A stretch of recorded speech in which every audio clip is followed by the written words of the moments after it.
Senhor, meu Deus, meu Pai, te louvo, Senhor, pelo dia que o Senhor nos deu, um novo recomeço, uma nova chance a todo dia, o direito de aproveitar a vida com sabedoria, de acordo com a Tua vontade. Senhor, te peço que inunde o meu ser com a Tua presença, Senhor. Faça transbordar em mim todo o Teu querer, Senhor, e que eu consiga compreender a Tua vontade na minha vida, Senhor, e andar sempre nos Teus caminhos, Senhor. Dê a luz de entendimento sobre a Tua palavra, Senhor, o desejo de cada vez buscar mais de Ti, Senhor. Em tudo te louvo, em tudo te agradeço, em nome de Teu Filho amado, que vive e reina por todo sempre. Amém. 3 de janeiro, Gênesis capítulo 5, versículo 1 até o capítulo 7, versículo 24. Este é o relato dos descendentes de Adão. Quando Deus criou os seres humanos, formou-os semelhantes a ele. Criou-os homem e mulher quando foram criados, Deus os abençoou e os chamou de humanidade.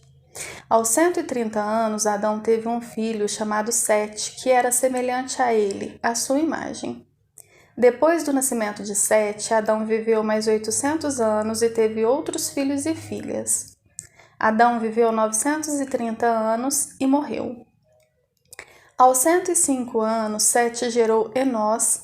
Depois do nascimento de Enós, Sete viveu mais 807 anos e teve outros filhos e filhas. Sete viveu 912 anos e morreu. Aos 90 anos, Enós gerou Cainã. Depois do nascimento de Cainã, Enós viveu mais 815 anos e teve outros filhos e filhas. Enós viveu 905 anos e morreu. Aos 70 anos, Cainã gerou Maalaleel. Depois do nascimento de Maalaleel, Cainã viveu mais 840 anos e teve outros filhos e filhas.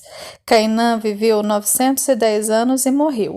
Aos 65 anos, Maalaleel gerou Jared. Depois do nascimento de Jared, Maalaleel viveu mais 830 anos e teve outros filhos e filhas. Maalaleel viveu 895 anos e morreu. Aos 162 anos, Jared gerou Enoque. Depois do nascimento de Enoque, Jared viveu mais 800 anos e teve outros filhos e filhas. Jared viveu 962 anos e morreu. Aos 65 anos, Enoque gerou Matusalém. Depois do nascimento de Matusalém, Enoque viveu em comunhão com Deus por 300 anos e teve outros filhos e filhas. Enoque viveu 365 anos andando em comunhão com Deus até que um dia desapareceu, porque Deus o levou para junto de si. Aos 187 anos, Matusalém gerou Lameque. Depois do nascimento de Lameque, Matusalém viveu mais 782 anos e teve outros filhos e filhas. Matusalém viveu 969 anos e morreu. Aos 182 anos, Lameque gerou um filho, chamou-o de Noé, pois disse: que ele nos traga alívio de nossas tarefas e do trabalho doloroso de cultivar esta terra que o Senhor amaldiçoou. Depois do nascimento de Noé, Lameque viveu mais 595 anos e teve outros filhos e filhas. Lameque viveu 777 anos e morreu. Depois que completou 500 anos, Noé gerou 3 filhos, Sem, Cã e Jafé. Os seres humanos começaram a se multiplicar na terra e tiveram filhas.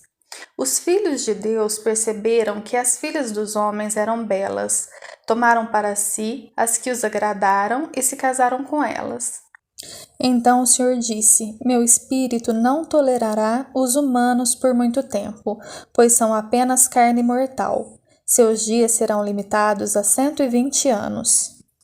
Naqueles dias, e por algum tempo depois, havia na terra gigantes, pois quando os filhos de Deus tiveram relações com as filhas dos homens, elas deram à luz filhos que se tornaram os guerreiros famosos da antiguidade.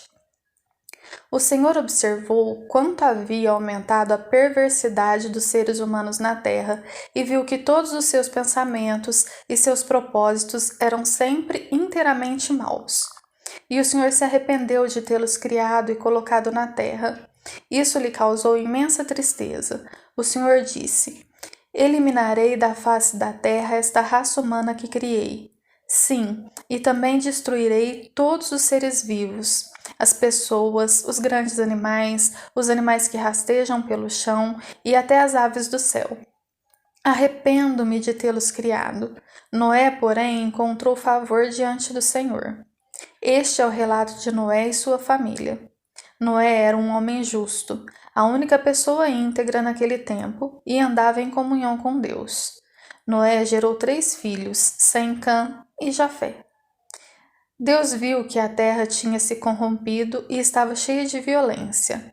Deus observou a grande maldade do mundo, pois todos na terra haviam se corrompido. Assim Deus disse a Noé: Decidi acabar com todos os seres vivos, pois encheram a terra de violência. Sim, destruirei todos eles e também a terra. Construa uma grande embarcação, uma arca de madeira de cipestre, e cubra-a com betume por dentro e por fora, para que não entre água. Divida toda a parte interna em pisos e compartimentos. A arca deve ter 135 metros de comprimentos, 22,5 metros de largura e 13,5 metros de altura. Deixe uma abertura de 45 centímetros debaixo do teto ao redor de toda a arca.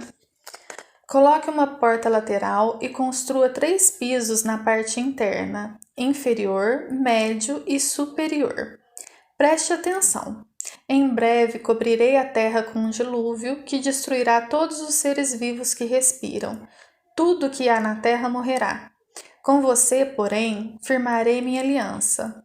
Portanto, entre na arca com sua mulher, seus filhos e as mulheres deles.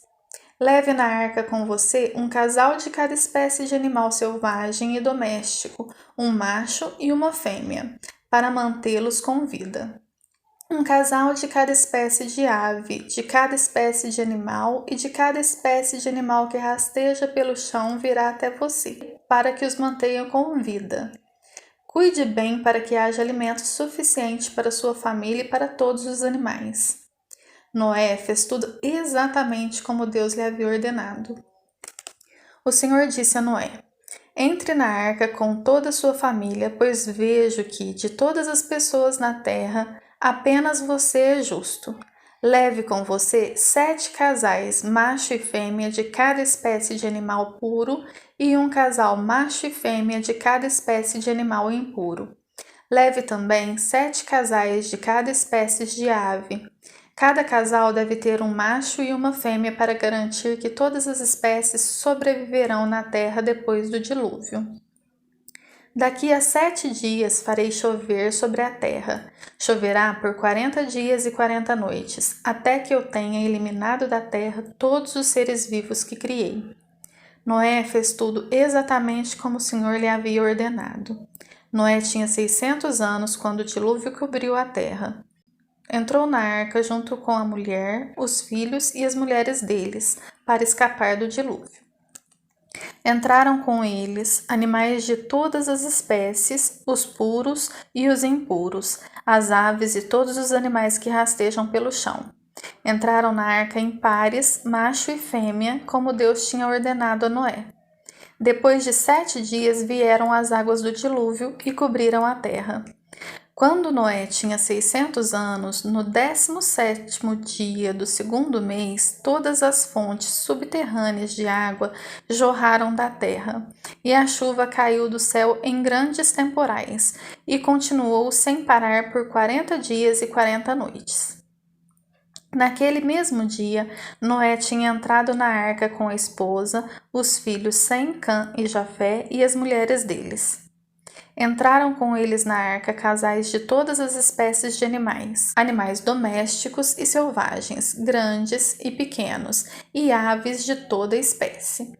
Entraram de 2 em 2 na arca, representando todos os seres vivos que respiram. Um macho e uma fêmea de cada espécie entraram, como Deus tinha ordenado a Noé. Então o Senhor fechou a porta. Durante 40 dias, as águas do dilúvio se tornaram cada vez mais profundas, cobriram o solo e elevaram a arca para cima da terra. Enquanto as águas subiam cada vez mais acima do solo, a arca flutuava em segurança em superfície. Por fim, as águas cobriram até as montanhas mais altas da terra e se elevaram quase 7 metros acima dos picos mais altos. Todos os seres vivos que haviam na terra morreram: as aves, os animais domésticos, os animais selvagens, os animais que rastejam pelo chão e todos os seres humanos. Tudo que respirava e vivia em terra firme morreu. Deus exterminou todos os seres vivos que havia na terra: os seres humanos, os animais domésticos, os animais que rastejam pelo chão e as aves do céu. Todos foram destruídos. Apenas Noé e os que estavam com ele na arca sobreviveram, e as águas do dilúvio cobriram a terra por 150 dias. Mateus, capítulo 3, versículo 7, até o capítulo 4, no versículo 11. Mas quando João viu que muitos fariseus e saduceus vinham ao lugar de batismo, ele os repreendeu abertamente. Raça de víboras, exclamou. Quem os convenceu a fugir da ira que está por vir?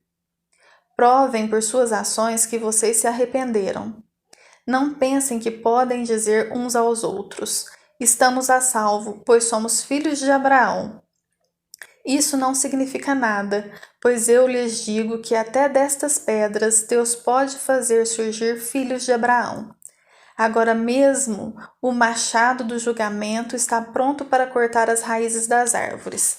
Toda árvore que não produz bons frutos será cortada e lançada ao fogo. Eu batizo com água aqueles que se arrependem. Depois de mim, porém, virá alguém mais poderoso que eu, alguém muito superior, cujas sandálias não sou digno de carregar. Ele os batizará com o Espírito Santo e com fogo. Ele já tem na mão a pá e com ela separará a palha do trigo e limpará a área onde os cereais serão debulhados. Juntará o trigo no celeiro, mas queimará a palha no fogo que nunca se apagará. Jesus foi da Galiléia ao Rio Jordão para que João o batizasse. João, porém, tentou impedi-lo. Eu é que preciso ser batizado pelo Senhor, disse ele. Então, por que vem a mim? Jesus respondeu: é necessário que seja assim, pois devemos fazer tudo o que Deus requer. E João concordou em batizá-lo. Depois do batismo, enquanto Jesus saía da água, o céu se abriu e ele viu o Espírito Santo de Deus descer como uma pomba e pousar sobre ele. E uma voz do céu disse: este é meu filho amado, que me dá grande alegria. Em seguida, Jesus foi conduzido pelo Espírito ao deserto para ser tentado pelo diabo. Depois de passar 40 dias e 40 noites sem comer, teve fome. O tentador veio e lhe disse: se você é filho de Deus, ordene que estas pedras se transformem em pães. Jesus, porém, respondeu: as Escrituras dizem: uma pessoa não vive só de pão, mas de toda palavra que vem da boca de Deus. Então o diabo levou a cidade santa até o ponto mais alto do templo e disse: se você é o filho de Deus, salte daqui. Pois as Escrituras dizem: ele ordenará a seus anjos que o protejam. Eles o sustentarão com as mãos, para que não machuque o pé em alguma pedra. Jesus respondeu: as Escrituras também dizem: não ponha à prova o Senhor seu Deus. Em seguida, o diabo levou até um monte muito alto e lhe mostrou todos os reinos do mundo e sua glória. Eu lhe darei tudo isso, declarou. Basta ajoelhar-se e adorar-me. Saia daqui, Satanás, disse Jesus. Pois as Escrituras dizem: adorem o Senhor seu Deus e sirva somente a Ele. Então o diabo foi embora e os anjos vieram e serviram Jesus. Salmos, capítulo 3, versículo 1 até o versículo 8. Nesta passagem de Salmos aparece a palavra interlúdio. Ela significa uma composição instrumental que tem como função separar partes musicais. Salmo de Davi, quando fugia de Absalão, seu filho. Ó Senhor, tenho tantos inimigos, tanta gente é contra mim. São muitos os que dizem: Deus nunca o livrará. Mas tu, Senhor, és um escudo ao meu redor, és minha glória e mantens minha cabeça erguida. Clamei ao Senhor e ele me respondeu de seu santo monte. Deitei-me e dormi, acordei em segurança, pois o Senhor me guardava. Não tenho medo de 10.000 inimigos que me cercam de todos os lados. Levanta-te, Senhor, salva-me, Deus meu. Acerta meus inimigos no queixo e quebra os dentes dos perversos. De ti, Senhor, vem o livramento. Abençoa o teu povo. Provérbios, capítulo 1, do versículo 10 até o versículo 19. Meu filho, se pecadores quiserem seduzi-lo, não permita que isso aconteça. Talvez lhe digam: venha conosco, vamos nos esconder e matar alguém. Armaremos emboscada contra inocentes só para passar o tempo. Vamos engoli-los vivos como a sepultura. Vamos engoli-los inteiro como os que descem a cova. Encontraremos todo tipo de riquezas e encheremos nossas casas com tudo que roubarmos. Venha, junte-se a nós, dividiremos igualmente os despojos. Meu filho, não vá com eles, afaste-se de seus caminhos, eles correm para fazer o mal, apressam-se em derramar sangue. Se um pássaro vê alguém montar a armadilha, sabe que não deve se aproximar. Eles, porém, armam emboscadas para si mesmos. Tentam acabar com a própria vida. Esse é o destino de todos os gananciosos, sua própria cobiça os destrói.